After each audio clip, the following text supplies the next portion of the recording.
Good afternoon, everybody. This is Mark Lynn with Healthcare Business Specialists in Chattanooga, Tennessee. This is going to be a quick update on provider relief funds. There was some new information that was published on December the 11th, 2020, and we're just going to try to do a short, maybe 10 or 15-minute webinar explaining what those changes are. This is my contact information if you need to get a hold of me. Also, Danny Gilbert is available as well if you have questions about this. And then here is what we do. So we won't spend a lot of time on this because we're trying to get this information to you very quickly. This information will be posted on our RHC information group. If you're not a member, please join. We're up to about 2,000 members. Also, it will be posted to our ruralhealthclinic.com website on the COVID-19 page. If you just go into resources, you will find that there. Disclaimer, as of today, as far as we know, this information is current. I am going to skip out of here and go to a document that I prepared today, and we'll be working from this. It is our provider relief expenses cheat sheet form as of December the 14th, 2020. It's about 11-page document. It's a pretty long cheat sheet, I guess. But what we did is we updated the information for you guys based upon the guidance that we received last week. You can see in this document here, it says Provider Relief Funds, Allowable Expenses Overview, December 11th, 2020. That's a brand new document that came out. On the next page, I will show you in detail what that document looks like. This PDF. When we post it to our website, you'll be able, if you click here, you'll be able to pull this document up as well. Let me see here. Also, there were some new FAQs that were put on the website as well. I think there's like 6 or 7 new ones added to the 22 FAQs about expenses. So we were really trying to define what our expenses are for our provider relief funds. That's what this document is all about. This is the document from HHS Today. Ignore our logo on there, but this is exactly what it will look like. This is supposed to clarify what an expense is, because we've been getting this question. It seems like I've got at least 10 times this morning about what's an allowable expense. So when I was trying to determine what an allowable expense was, I stumbled upon this document this morning. So here is the listing. It's not an all-inclusive list, but it just gives you some examples of things that you could be spending money on. You know, supplies. We all know N95, surgical mask gowns, temperature monitoring devices, cleaning agents. All of that is just common sense that that's going to be an allowable expense. You're having to spend a lot more of your money towards those types of things than you ever have. Equipment, ventilators, negative pressure rooms, HVAC systems, improved filtration, infection control, laboratory equipment, diagnostic equipment, all that Abbott laboratory equipment that you guys have been buying with rapid tests and all that sort of things. Those are going to be allowable expenses for provider relief reimbursement. Information technology, your telehealth. I mean, now everybody's using telehealth. People are working remotely, and all of the equipment that you have to do to get your employees working remotely, all the software that you have to have. I know we invested in a very expensive system called Canopy, where it allows us to monitor workflows here with our company. And same thing with you guys. You have to have something like that that's going to be extremely expensive, that type of software and hardware that you need to get everybody working remotely. So this is a nice listing. It's a one-pager, makes it very simple. And then think about this, the bottom 2 questions here, what you need to ask yourself. Is the expense necessary and reasonable to support your patient care efforts to prevent, prepare for, prevent, or respond to coronavirus? If you can answer yes to that, then you've got an allowable expense for your provider relief funds. Is the expense incurred consistent with our organization policies and procedures? And really what you want to do is look very closely at your infection control policies and procedures and dig down, get into your processes, and make sure that what you're doing as far as spending money, supports those policies and procedures, because it's really all about infection control and stopping the spread of coronavirus until we can get the vaccine distributed and everybody, as many people as possible, have the vaccine. So the first day that people are actually getting pokes in the arm, as the British say. So it's a great day for everybody. This is the listing. That's from the there's a 6-pager dated November the 2nd. That's the final provider relief expense guidance. I don't really think it's going to be final, but that's what it says, final. And so this tells you what you can spend your money for. I won't go through reading that. This document has been out for a while, so you should have been able to see it already. The problem is when you dig down into it, what does this stuff really mean? And that's why the FAQs come in so handy. So on December 11th, they modified or added certain FAQs to their listing here. So let's go in and there's a link to the FAQs. I think it's on the first page. I put a link to it. If you go here, that will take you to the FAQs that I'm just showing you. I basically just copied them and put them in here. So use of funds. Are expenses related to securing, maintaining adequate personnel reimbursable? The answer, you can see most of these answers are yes. This is a good thing. So are outsourced third-party vendor services enable access to healthcare services reimbursable expenses? The answer is yes. This is the big one that I thought that was really sort of changed the game a little bit here. It was, can providers use provider relief fund payments to pay taxes?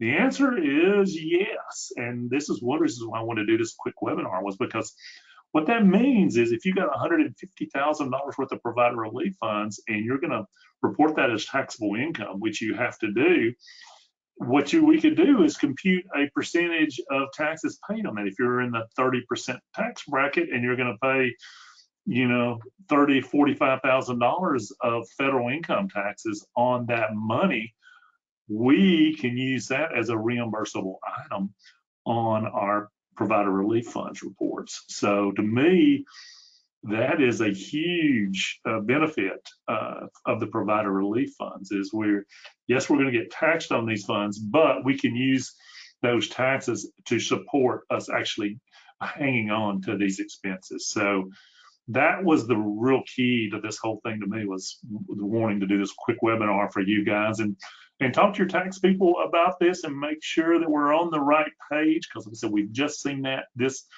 morning. It was added on Friday.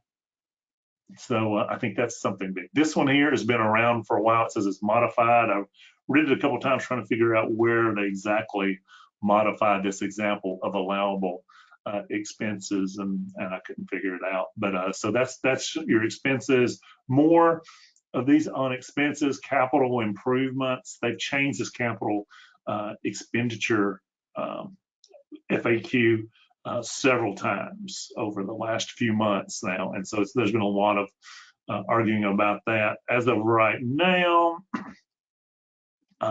you can, where is there? There's one here we go. These are the capital related expenses. If you're, in fact, I just talked to one of our nurse practitioners who's getting a mobile home to put COVID patients in. So things like that, retrofitting a COVID-19 unit, that sounds exactly like what they were talking about. Upgrade your heating and ventilation system. Negative pressure units come to mind there. Enhancing, reconfiguring your ICU, leasing, purchasing temporary structures. Those sort of things are allowable expenses if they're equipment related. Also, if you're having to buy ventilators, masks, shields, biohazard seats, all these things that will last, if they will last longer than 1 year, that should be capitalized, you can go ahead and expense those as a part of your provider relief funds as well. So here's something that it didn't really change on December 11th, but it just shows how you can use salaries and compensation. The key for our physician practices is if you have physicians or nurse practitioners who make over $197,300, you cannot use the portion that's over $197,300. as a part of your provider relief funds that you're asking for. Lost revenue calculations here. These are, again, they're 1028 versus 1211 changes. But what you want to do is the first step is to compute your expenses directly and attributable to COVID-19. The second step is if you use up all your provider relief funds in that stage, then you don't have to worry about lost revenue. But if you still have some funds left, you can go into this lost revenue calculation. And we've been doing it for people just to see what our loss, because what we've been finding out is we haven't had a whole lot of expenses. And so we've just sort of jumped to the first stage and went to step 2 just to see what our lost revenue was looking like. And so we've done a couple of these, and we're showing you an example of one right here. What we did was we took the 2019 quarterly reports. I'm sorry, I'm making you sick by moving this thing around here. Quarterly profit and loss summary. If you have QuickBooks, if you'll run off that report for 2019 and 2020, what we did from that was we took the net patient revenue by quarter and compared that from 2019 to 2020 to see what type of lost revenue happened. And so what I did after I did that was I created an invoice for the clinic where you could go in and, based upon the lost revenue calculation for 2019, 2020, you can see the top row here is 2019 numbers. Those numbers are higher than our 2020 numbers because our net patient revenue went down.